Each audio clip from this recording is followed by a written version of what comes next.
Et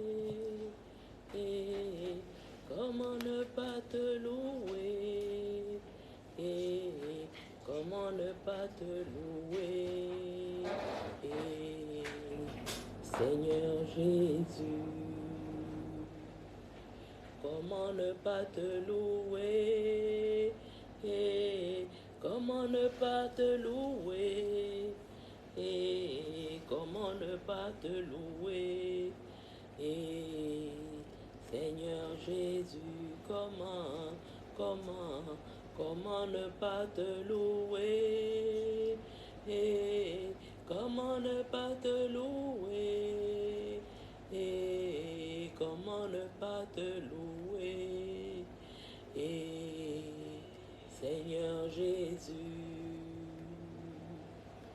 comment ne pas t'adorer? Et comment ne pas t'adorer? Et comment ne pas t'adorer? Et Seigneur Jésus, comment ne pas t'adorer? Et comment ne pas t'adorer? Et comment ne pas t'adorer? Et Seigneur Jésus. Oui, Seigneur Jésus, comment ne pas te louer? Comment ne pas t'adorer? Comment ne pas te célébrer? Parce que tu nous aimes et ton amour pour nous est infini, est incroyable, est grand. Et ce soir encore, nous voulons te dire infiniment merci. Merci pour ton amour pour nous. Merci pour ton amour pour les auditeurs, les spectateurs d'une autre dimension. Merci pour ton amour pour chacun de ceux qui sont à l'écoute ce soir. Bien-aimés, merci d'être là. Nous commençons avec un petit retard. Vous voyez aussi que le cadre n'est pas le même parce que nous sommes à Yamoussoukro, à une retraite des couples de Harvest. Mais nous tenons quand même à faire cette émission et par la grâce de Dieu, nous avons une bonne connexion, donc nous pensons que tout va bien se passer. Donc aujourd'hui, vous êtes à la fac et je vais répondre aux questions que vous avez posées. Il y a 5 questions que vous avez posées, mais je remarque qu'aucune question ne concernait ce que j'ai partagé avec vous la semaine dernière concernant les tempéraments et les différences entre les hommes et les femmes. Je me dis que c'est parce que peut-être tout a été tellement clair que vous n'avez pas eu besoin de poser des questions. Donc, je vais répondre aux questions qui ont été posées. La première question vient de Enza. Enza dit, vu qu'on ne finit pas d'étudier une personne, comment je réagis si je découvre plus tard dans le mariage un comportement que je n'aime pas du tout? Donc voilà la question d'Enza. Il dit, on dit que on ne finit pas d'étudier une personne. C'est vrai que quand on rentre dans le mariage, avant de rentrer dans le mariage, comme je l'ai dit, la période des fiançailles, c'est la période qu'on utilise pour faire connaissance avec l'autre, pour le connaître au mieux. Mais c'est sûr qu'on ne connaît pas une personne totalement. Ça, c'est d'un. De deux, une personne évolue, change, se transforme aussi. Donc, la personne peut évoluer d'une certaine manière qui ne va pas nous plaire. Donc, ça, c'est quelque chose qui est inévitable. Que dans le cadre du mariage, on puisse voir chez son partenaire un ou des comportements qui ne nous plaisent pas. Comment y faire face? La première chose, c'est de savoir que on est tous les deux imparfaits. Toi, tu vas avoir un comportement chez elle qui ne te plaît pas. Elle aussi, elle va avoir un comportement chez toi qui ne lui plaît pas. Donc ça, c'est inévitable. C'est pas parce qu'on a étudié, même les gens qui comme on le dit, font des études pendant des années avant d'épouser leur femme. Le jour où tu vas l'épouser ou bien tu vas te rendre compte qu'il y avait des choses que tu as étudiées, mais tu n'as pas étudié cette matière-là. Donc, c'est des choses qui sont obligatoirement dans le mariage. C'est deux imparfaits. Alors, quelle est la réponse? Moi, je pense que ce qui permet de tenir, de supporter, comment je peux dire, d'aller au-delà de ces choses, c'est c'est l'amour et 2, la prière. L'amour parce que quand on aime l'autre, L'amour qu'on doit avoir pour l'autre, l'amour qui fait qu'on peut tenir dans le cadre d'un mariage, en dehors de l'amour émotion qui est important, qui est nécessaire, c'est ce qu'on appelle l'amour agapé, l'amour inconditionnel, qui fait que on doit être capable d'accepter l'autre avec ses défauts. On doit être capable de l'aimer malgré les comportements qu'il a qui ne nous plaisent pas. On doit être capable de supporter les choses qu'il fait qui peuvent nous faire du mal ou qui peuvent ne pas nous plaire. Ça, c'est l'amour qui permet, l'amour inconditionnel. Et l'amour inconditionnel dit quoi? L'amour dit, je t'aime comme tu es, mais je t'aime trop pour te laisser comme tu es. Donc je t'aime comme tu es, je t'accepte comme tu es, avec tes défauts, mais parce que justement je t'aime, je vais m'impliquer dans ta vie pour que tu puisses changer. C'est ça l'amour inconditionnel. Donc c'est cet amour qui permet de supporter le comportement de l'autre, même ça, quand ça ne nous plaît pas. Mais ce que je pense que c'est par rapport à la question des fiançailles que Enza a posé cette question-là.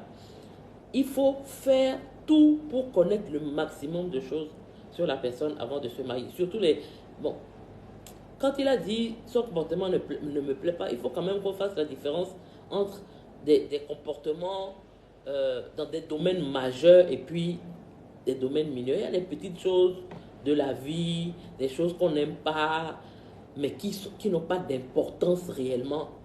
Par exemple, dans notre destinée, dans nos marches avec le Seigneur, ces choses-là, il faut apprendre à les banaliser, il faut apprendre à passer par-dessus, il faut apprendre à pardonner, parce qu'il ne faut pas se focaliser sur des questions mineures pour s'empoisonner la vie. Maintenant, les choses qui sont réelles, qui ont vraiment une importance, il faut apprendre, à les accepter, à les supporter, mais aussi à prier pour que le Seigneur puisse permettre que ce que on a vu ou bien ce qui nous dérange puisse trouver une solution. Et c'est aussi en encourageant la personne, en lui parlant de ce que le comportement produit en nous, que nous pouvons aussi l'aider à changer. Une chose qui est importante dans ce domaine et qu'il faut que je dise, c'est qu'on ne peut pas changer quelqu'un. Souvent, surtout les femmes, on peut voir pendant les fiançailles un comportement qui n'est pas, en tout cas un signal d'alarme, mais on se dit non, puisqu'il m'aime, il va changer. C'est faux. On ne peut pas changer quelqu'un. C'est la personne elle-même qui peut décider de changer et on peut l'aider à changer. Quelqu'un qui n'a pas décidé de changer, même si tu es son mari, même à ce moment-là, toi tu es là pour l'aider, pour le soutenir. C'est ça, je pense que souvent Dieu nous met ensemble justement pour que on dit, comme dit la Bible, c'est le fer qui aiguise le fer. On s'aiguise l'un au contact de l'autre et ça raffine notre caractère, ça raffine notre personnalité d'avoir quelqu'un en face qui nous dit ça c'est pas bien, ça c'est bien. Je t'encourage dans tel domaine, mais dans tel domaine, il faut que tu fasses des changements parce que voilà ton comportement et voilà ce que ça produit sur moi. Donc, par amour pour quelqu'un, on peut effectivement changer. Donc, la solution, c'est d'abord de dire à la personne le comportement qui ne te plaît pas. Il faut le dire clairement. Mais en gardant à l'esprit que ce n'est pas une question de faire palabre. Mais si tu fais palabre, ça ne va rien changer. Il faut le dire à la personne. Il faut lui dire, je tiens à ce que tu fasses des efforts. Et maintenant, il faut l'accompagner, il faut l'aider à faire les efforts et à se transformer. Ce qu'il faut savoir pour encourager quelqu'un à évoluer dans son comportement, à changer de comportement, c'est que il faut d'abord que la personne s'accepte comme elle est, accepte ce qu'on lui reproche. C'est souvent ça. Parce que mon conjoint peut me reprocher quelque chose, mais je ne me reconnais pas dedans. Je n'accepte pas. Ce n'est pas forcément que je fais preuve de mauvaise foi, mais je n'accepte pas. Donc le premier pas vers un changement de comportement, c'est d'abord accepter que c'est comme ça que je suis. Maintenant, après, il faut changer. Il y a un monsieur qui s'appelle Carl Rogers. Carl Rogers, c'est un psychothérapeute. C'est lui qui a créé ce qu'on appelle la relation d'aide. Il dit, le curieux paradoxe, je m'accepte comme je suis, alors je peux changer. Tant qu'on ne s'accepte pas comme on est, on ne peut pas changer. Il faut qu'on accepte que tel comportement n'est pas bon. Voilà ce que ça produit sur mon entourage. Voilà ce que ça produit chez mon conjoint. Et maintenant, on prend la décision de changer. Donc voilà ce que je voulais dire à Enza par rapport à ça. Mais c'est des choses inévitables. Inévitables. Parce que parfois même, on peut avoir étudié, avoir vu et penser que ça va changer. Et puis ça ne change pas. Regardez la vidéo d'un grand homme de Dieu qui disait ceci. Si j'épouse une femme mince qui se laisse aller dans le mariage et prend du poids, c'est une cause d'infidélité devant Dieu. Qu'en pensez-vous? Bon, moi j'aime pas critiquer les messages des autres. J'aime pas, comment je peux dire, décortiquer. Voilà. Donc, on m'a parlé de cette vidéo, moi-même je l'ai pas vue. Mais ce que moi je vais te dire, par contre, on va regarder la parole de Dieu ensemble et on va lire ce que dit la parole de Dieu. Et je voudrais, en répondant à cette question, je vais répondre en même temps à Lewis Abidjan qui dit « Quelle est la vraie cause de divorce que Dieu autorise dans la Bible ?» Je crois qu'on a déjà parlé de cette question de divorce, mais comme elle revient aujourd'hui, je vais prendre le temps, on va lire la parole de Dieu ensemble et puis on va regarder ce que dit la parole effectivement. Donc, on va lire, on va commencer par lire les passages et puis après je vais revenir dessus. On va lire d'abord Deutéronome, le chapitre 24, le verset 1. Deutéronome 24, 1 dit, Moïse dit, donc je vais lire dans Louis II.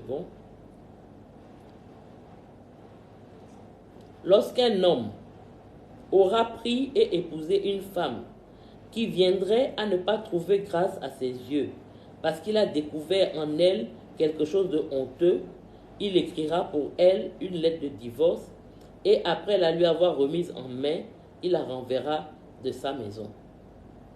Déjà, ce que vous devez remarquer dans ce passage, c'est que à l'époque de l'Ancien Testament, ce qu'on appelle divorce aujourd'hui, c'était plutôt ce qu'on appelait la répudiation. Donc c'était à sens unique, c'est l'homme qui chassait sa femme. Ce n'est pas ils s'entendent pour aller divorcer. La répudiation. Et quand on lit les prescriptions de l'Ancien Testament, on voit que la plupart des questions qui sont relatives au divorce dans l'Ancien Testament sont des règles qui ont été adoptées en quelque sorte pour protéger un peu la femme de l'arbitraire que pouvaient manifester les hommes. Donc, Jésus a dit, on va lire tout à l'heure, mais j'en parle déjà, Jésus a dit que Moïse a permis le divorce à cause de la dureté des cœurs, de cœur des hommes.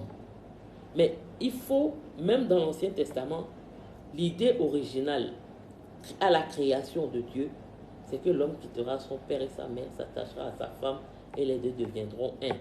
Et je vous ai déjà expliqué que quand on devient un, on ne peut pas se séparer. Même si on le veut, on ne peut pas. Parce qu'on va se détruire. L'image de deux feuilles qui sont collées ensemble. Si on les a collées avec Paul Alpha, et maintenant on veut les détacher, on va détruire les deux feuilles. Les deux vont se retrouver en lambeaux entre les mains.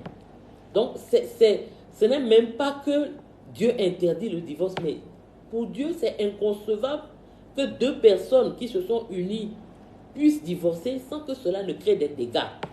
Et ces dégâts-là, Dieu ne les veut pas pour ses enfants. Donc ça, gardons cela à l'esprit par rapport à ce premier test. Donc, il est dit ici, donc vous voyez que la raison qui est donnée ici pour qu'un homme divorce, c'est qu'elle ne vient pas à trouver grâce à ses yeux, parce qu'il a découvert en elle quelque chose de honteux. C'est assez vague. On ne sait pas ce que ça veut dire exactement. C'est un peu comme la porte ouverte à toutes les prétextes, comme à faire de elle était mince, elle est devenue grosse, ou bien quand je l'ai connue, elle avait de l'argent, elle n'a plus d'argent. Donc en fait, c'est comme si les raisons pour lesquelles un homme pouvait répudier sa femme, c'est trouver en elle quelque chose de honteux. Ça veut dire quoi? Qu'est-ce que ça veut dire exactement? C'est un peu vague. Mais gardons cette question-là déjà à côté. Ensuite, on va lire Matthieu 5. Il y a deux passages dans Matthieu. On va lire d'abord Matthieu 5. Matthieu 5, c'est le verset 32. Matthieu 5, 32 dit,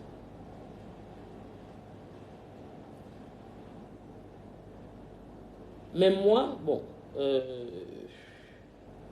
on va commencer peut-être au verset 31.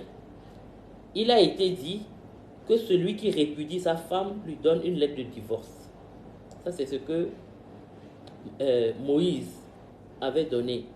C'est-à-dire, il ne faut pas la répudier comme ça dans la bouche et puis tu la chose. Il faut lui donner une lettre de divorce. Donc, comme je dis, ce sont des prescriptions qui permettent d'encadrer le divorce. Parce que Dieu sait que les hommes, ils sont imparfaits. C'est le péché qui amène le divorce. Et Dieu n'approuve pas le péché. Parce que ce n'est pas ce qu'il veut pour ses enfants. Mais Dieu voit que ses enfants pêchent. Donc là, ce sont des règles qui sont encore, en quelque sorte, ont été données pour encadrer le divorce. Mais ça ne veut pas dire que le divorce était permis ou autorisé. Donc, il dit, il a été dit que celui qui répudie sa femme lui donne une lettre de divorce. Mais moi, c'est Jésus qui parle. Je vous dis que celui qui répudie sa femme, sauf pour cause d'infidélité, l'expose à devenir adultère, et que celui qui épouse une femme répudiée commet un adultère. C'est sur la base de ce verset qu'on dit que le divorce n'est pas permis, sauf en cas d'infidélité.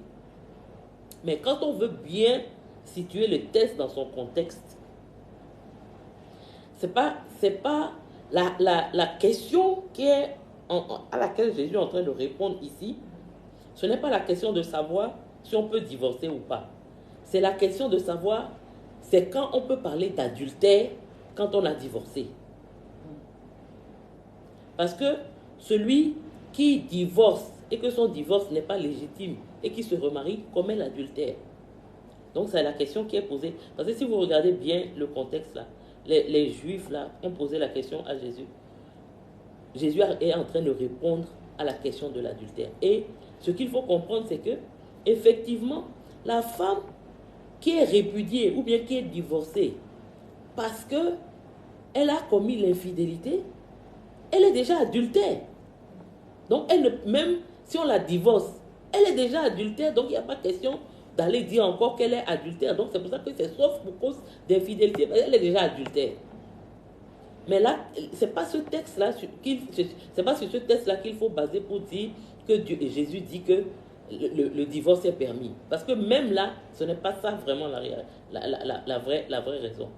Il est question ici d'adultère. Donc, la Bible ne dit pas qu'en cas d'infidélité, on doit divorcer. Et c'est ce qu'il faut retenir aujourd'hui. Parce qu'il y a beaucoup de couples où il y a eu de l'infidélité et le Seigneur a restauré les couples. Donc, ce n'est pas une obligation pour dire, la Bible dit que quand on a commis adultère, en plus, là, il n'est question que de la femme, hein. On ne parle pas de l'homme. Quand on a commis adultère, donc là, on peut divorcer. Ce n'est pas ce que Jésus est en train de dire ici. Jésus dit, la femme qui a déjà commis adultère et qu'on l'a divorcée pour cause d'adultère, il n'y a plus question pour elle de dire que parce qu'elle a divorcé, elle ne peut plus se remarier parce qu'elle va être adultère. Elle est déjà adultère. Donc c'est celle qui a été divorcée pour une autre cause. C'est elle qu'on expose à l'adultère parce que le divorce n'étant pas autorisé, si on la laisse et qu'elle va se remarier, son mari l'expose à devenir adultère. Est-ce que vous comprenez? Bon. On va évoluer, on va aller dans Matthieu 19. Les versets 3 à 9. Matthieu 19, versets 3 à 9. Les pharisiens l'abordèrent et dirent, pour l'éprouver, est-il permis à un homme de répudier sa femme pour un motif quelconque? Il répondit, n'avez-vous pas lu que le Créateur au commencement fit l'homme et la femme, et qu'il dit, c'est pourquoi l'homme quittera son père et sa mère, et s'attachera à sa femme, et les deux deviendront une seule chair. Ainsi, ils ne sont plus deux, mais ils sont une seule chair. Que l'homme donc ne sépare pas ce que Dieu a joint. Verset 7. Pourquoi donc lui dirent-ils, Moïse a-t-il prescrit de donner à la femme une lettre de divorce et de la répudier? Il leur répondit, c'est à cause de la dureté de votre cœur que Moïse vous a permis de répudier vos femmes. Au commencement, il n'en était pas ainsi. Mais je vous dis que celui qui répudie sa femme, sauf pour infidélité, et qui en épouse une autre, commet un adultère. Donc vous voyez le contexte, c'est des gens qui voulaient en fait, les Juifs étaient divisés sur la question qu'on a lu, le verset qu'on a lu, l'interprétation de Genèse 24 qu'on a lu. Il y en a qui disaient qu'il y avait en fait deux écoles. Il y en a qui disent qu'on pouvait divorcer pour n'importe quel motif. Donc les motifs les plus farfelus, on pouvait divorcer. Et puis il y en a d'autres qui disaient non, il n'y a qu'un seul motif, c'est l'adultère. C'est pour ça qu'ils ont posé la question à Jésus, pour piéger Jésus. Mais Jésus leur a répondu en rappelant la disposition d'origine de Dieu. C'est que le mariage est indissoluble. Il a réaffirmé la volonté de son homme, sauf pour infidélité, et qui en épouse une autre commet un adultère. Ok, donc voilà les textes que je voulais qu'on lise. Maintenant, on revient à la question de Franck. Le conseil que je donne, quelle que soit la qualité ou, je dirais, la hauteur des hommes de Dieu que vous écoutez, il faut faire comme les chrétiens de Béret. Allez par vous-même lire la Bible pour voir ce que la Bible dit. C'est vrai que les hommes de Dieu, ils ont peut-être un peu plus de compétences pour étudier la Bible, mais toi-même, chrétien de Béret, on n'a pas le temps de lire, mais je te donne Acte 17, verset 11. On nous dit que les chrétiens de Béret, tout ce qu'ils entendaient dans la synagogue là, ils allaient vérifier pour voir est-ce que c'est vraiment ça qui est écrit dans la parole. Donc, si on veut résumer, que dit la parole de Dieu? Dieu est le divorce. Dieu déteste le divorce. Dieu ne veut pas que ses enfants divorcent. Dieu dit que le mariage est indissoluble. Dieu est le divorce. On trouve ça dans Malachie 2, verset 16. On ne va pas le lire, mais celui qui veut, il peut aller vérifier. Maintenant, Jésus, lui, il est venu, il a dit que le divorce n'est permis qu'en cas d'infidélité. C'est les deux passages que nous avons lus. Mais après, quand on va dans 1 Corinthiens 7, on voit encore que là-bas, l'apôtre Paul, lui, il ajoute encore une autre possibilité de divorce. Il parle des personnes qui sont mariées à des incroyants. Il dit, si cette personne incroyante veut garder les liens du mariage, toi, tu ne dois pas divorcer en tant que chrétien. Mais si cette personne incroyante veut maintenant se séparer, tu ne dois pas t'accrocher à lui. Là, il t'est permis de divorcer. Donc, c'est ce que nous devons retenir par rapport à cette question-là. Maintenant, je voudrais revenir à la préoccupation de Franck. Franck dit qu'il a entendu qu'on pouvait divorcer pour la raison que j'avais une femme mince, elle est devenue grosse. Donc, j'avais une femme qui était bien portante, elle est tombée malade, je peux divorcer aussi. J'avais une femme qui travaillait, donc elle m'aidait.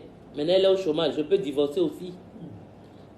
Tout ça, ça paraît, en tout cas pour moi, ça traduit la manière dont aujourd'hui le divorce est devenu pour nous les chrétiens comme quelque chose de banal. Le divorce n'est pas banal.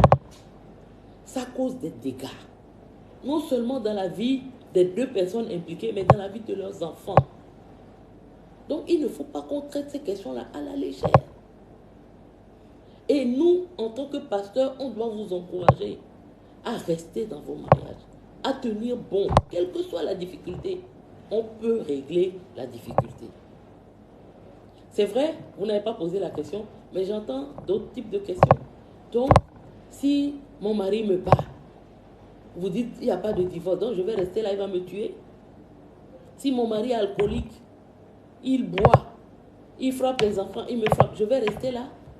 Moi, je pense que ça, ces questions-là, c'est du ressort des pasteurs qui suivent les couples de chercher des réponses. Vous avez vu que, par exemple, Jésus, on lui a posé une question, il lui a répondu, personne ne lui a demandé quand un homme frappe sa femme là, qu'est-ce qu'il doit faire? On ne lui a pas posé la question. Quand la question s'est posée à Paul dans l'église de Corinthe, il a donné une réponse que Jésus n'avait pas donnée. Ça veut dire que nous aussi, en tant que pasteurs, en face des situations que nos brebis peuvent vivre, on peut demander la face du Seigneur et puis prendre la bonne décision. Mais ce que nous devons prêcher d'abord et avant tout, c'est que le mariage est indissoluble. Comme je vous l'ai dit la semaine dernière, c'est différent quand tu es dans un mariage et puis tu sais que tu n'as pas le droit de divorcer. Il y a une manière d'appréhender les problèmes qui viennent, qui sont différents du fait que si tu te dises de toute façon, si ça ne marche pas, j'ai la possibilité de sortir. Donc ça déjà, il faut avoir ça en tête. Pour moi, le divorce n'est pas une option. Il peut y avoir des rares cas. Prenons l'exemple d'une femme qui était mariée, son mari l'a abandonnée, il est parti. Il ne s'occupe plus d'elle, il ne s'occupe plus de ses enfants. Est-ce que moi, en tant que pasteur, je vais lui dire de rester comme ça jusqu'à la fin de sa vie? Parce que le divorce n'existe pas. Je vais regarder la situation avec elle et puis on va trouver une solution. Et ça, c'est le rôle du pasteur dans le cadre des soins pastoraux. Mais le principe, c'est qu'on ne doit pas divorcer. On ne doit pas divorcer. Et un pasteur qui craint Dieu doit tout faire, tout ce qui est possible pour renouer les fils, pour réconcilier les couples qui veulent se séparer avant de pouvoir admettre que le divorce est possible. Et comme je le dis aussi, si on disait à tous ceux qui veulent divorcer, parce que leur femme a grossi, que si tu divorces là, tu ne vas plus te remarier, on va voir qui pourra divorcer ou bien qui ne pourra pas divorcer. C'est parce qu'ils savent qu'il y a la possibilité d'aller se remarier qu'on peut dire je divorce parce que ce que je vis là ne me convient plus. Mais si tu sais que en divorçant, tu ne pourras plus jamais te remarier, tu vas t'asseoir avec celle qui est là, qui est grosse là, et puis vous allez avancer ensemble. Avec celle qui ne te convient plus là, vous allez avancer ensemble. Parce que tu sais que si tu te sépares d'elle là, tu vas vivre le restant de ta vie seule. Donc tu vas dire, ah, comment on dit, un mieux vaut deux que deux. Non, je ne sais plus. Un vaut mieux que deux, tu l'auras. Parce que tu sais déjà celle-là, tu la connais. Peut-être qu'elle a des défauts. Mais si tu vives seul, c'est pas facile. Donc, voilà ce que je voulais répondre à Franck. C'est vrai, par rapport, je veux terminer sur ça, par rapport à la question de grossir, tout ça, un des besoins des hommes, et ça je parle à nous les femmes, un des besoins des hommes, c'est d'avoir une conjointe qui est attirante. Donc si le fait de grossir est un problème pour ton mari, il faut que tu en tiennes compte pour faire la part des choses. Moi, comme je vous ai dit là, moi je suis grosse, mais j'étais grosse. Il m'a vu comme ça, il m'a accepté comme ça, donc il ne peut pas me demander de maigrir. Mais il y a des hommes pour qui c'est un problème parce que justement au moment où il t'a connu, tu n'étais pas grosse.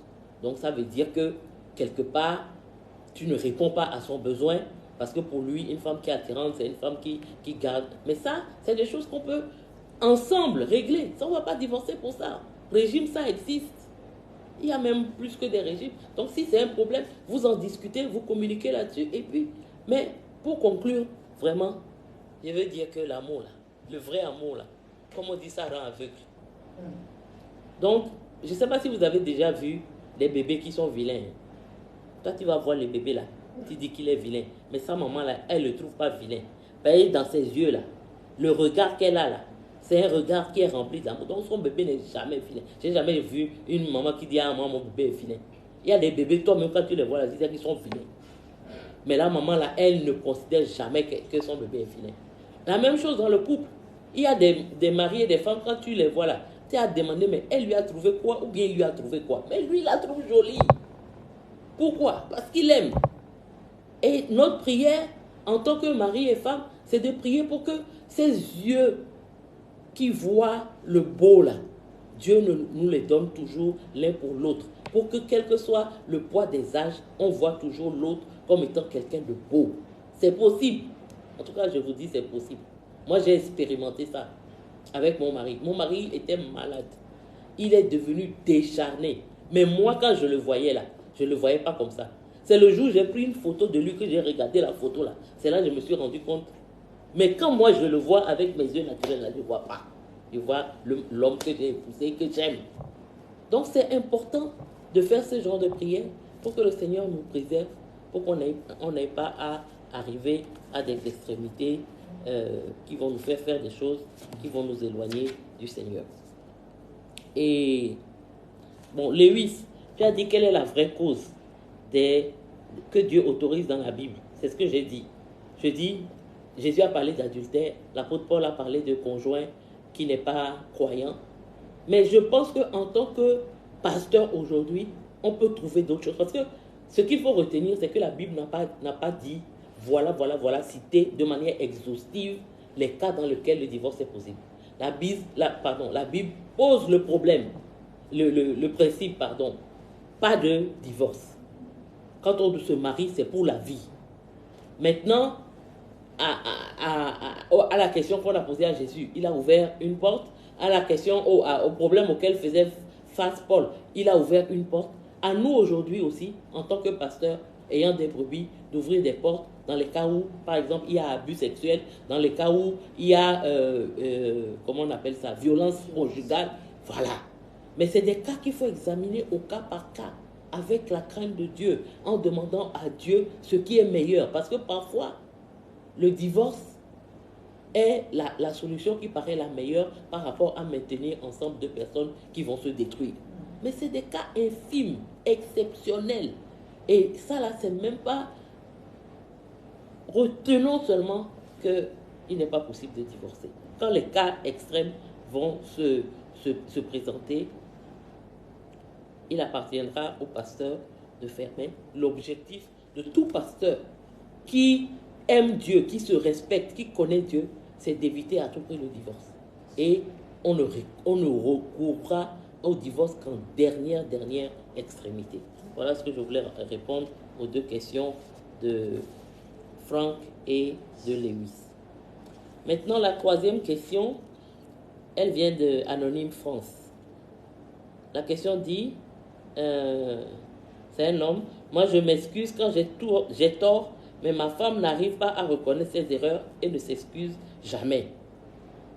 Donc pour moi, la question qu'il faut se poser d'abord, est-ce que tu penses qu'elle fait preuve de mauvaise foi ou pas? Parce que parfois ce n'est pas de la mauvaise foi, c'est simplement que la personne ne reconnaît pas ses erreurs. Donc il faut faire preuve, je pense, de pédagogie, de patience pour amener ta femme à comprendre, en lui expliquant. Maintenant, si c'est de la mauvaise foi, bon, effectivement, c'est autre chose. Mais aussi, ce que je voudrais te dire, c'est que nous avons des conceptions différentes de ce que c'est que des excuses ou de ce que c'est que reconnaître ses erreurs. Donc ça aussi, c'est important. Gary Chapman, qui a écrit les 5 langages de l'amour, dit qu'il y a aussi 5 langages de la réconciliation. Et que chacun d'entre nous a un langage qui lui convient le mieux. C'est dans ce langage-là qu'il comprend le mieux le fait de lui demander pardon. Donc ça aussi, il faut connaître le langage de la réconciliation de son conjoint pour pouvoir parler ce langage. Et les 5 langages, il dit, le premier langage, c'est exprimer ses regrets. C'est de dire, je suis désolé pour ce qui est arrivé. Je regrette. Deuxième langage, c'est reconnaître sa responsabilité. Dire, j'ai eu tort, c'est ma faute. Il y a des gens, c'est ça leur langage. Si quand tu leur dis, j'ai eu tort, c'est ma faute, ils considèrent que tu as demandé pardon et qu'il n'y a plus de problème. Pour d'autres, demander pardon, c'est réparer le mal que tu as fait. Donc, pour quelqu'un comme ça, il faut lui demander, qu'est-ce que je peux faire pour réparer le mal? Ce n'est pas simplement dire, je suis désolé. Ça ne lui va pas. Désolé, là, ça ne l'amène pas quelque part. Il veut que tu répares. Et quatrième langage, c'est le repentir sincère. Des gens qui veulent qu'on se... C'est pas simplement dire des phrases, non, mais il veut sentir un repentir sincère. Et cinquième langage, c'est solliciter le pardon. C'est dire, je te demande pardon, pardonne-moi. Je reconnais que ce que j'ai fait, ça t'a blessé. Mais est-ce que tu peux me pardonner? Donc vous voyez qu'il y a des nuances dans ces manières de demander pardon, de présenter ses excuses. Quelqu'un qui, par exemple, a comme langage de la réconciliation de réparer, et puis tu viens lui dire, j'ai eu tort, je suis désolé, tu n'as pas répondu à son besoin. Tu n'as pas parlé le langage qui lui permet de comprendre que tu demandes pardon et que tu veux être réconcilié avec lui. Donc c'est important, Anonyme, de discuter avec ta femme. D'abord, pour voir quelle est la cause, la raison pour laquelle elle n'arrive pas à reconnaître ses erreurs. Et pourquoi elle ne s'excuse jamais? C'est simplement peut-être qu'elle ne se sent pas en erreur. Donc ça, il va falloir communiquer sur ça. Et puis maintenant, il y a aussi peut-être ce qu'elle fait pour elle qui veut dire qu'elle est en train de demander pardon. Pour toi, c'est pas comme ça, on demande pardon. Je sais par exemple que beaucoup de femmes ont ce problème-là avec leur mari parce que lui, sa manière de demander pardon, la manière de demander pardon souvent des maris est très subtile. Et il faut vraiment décoder pour savoir qu'il est en train de demander pardon. Parce qu'il ne va jamais ouvrir la bouche pour te dire, ah vraiment, je suis désolé, je reconnais que j'ai mal fait et je prends l'engagement que je ne vais plus faire. Ou bien voilà, qu'est-ce que je peux faire pour réparer ce que j'ai fait. Donc c'est important de connaître ce langage de la réconciliation et de les parler.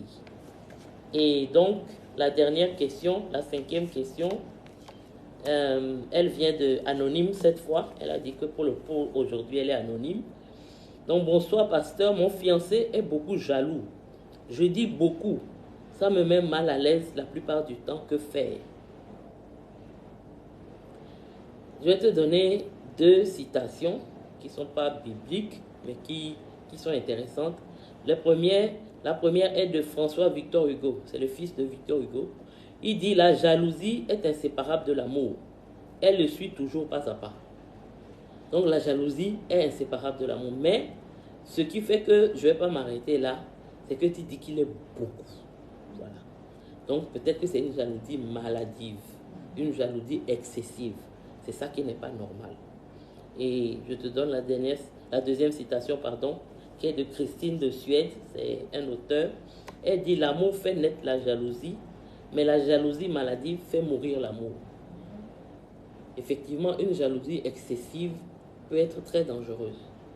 Mais il faut que tu puisses discuter avec ton fiancé pour savoir d'abord quelle est la cause de la jalousie.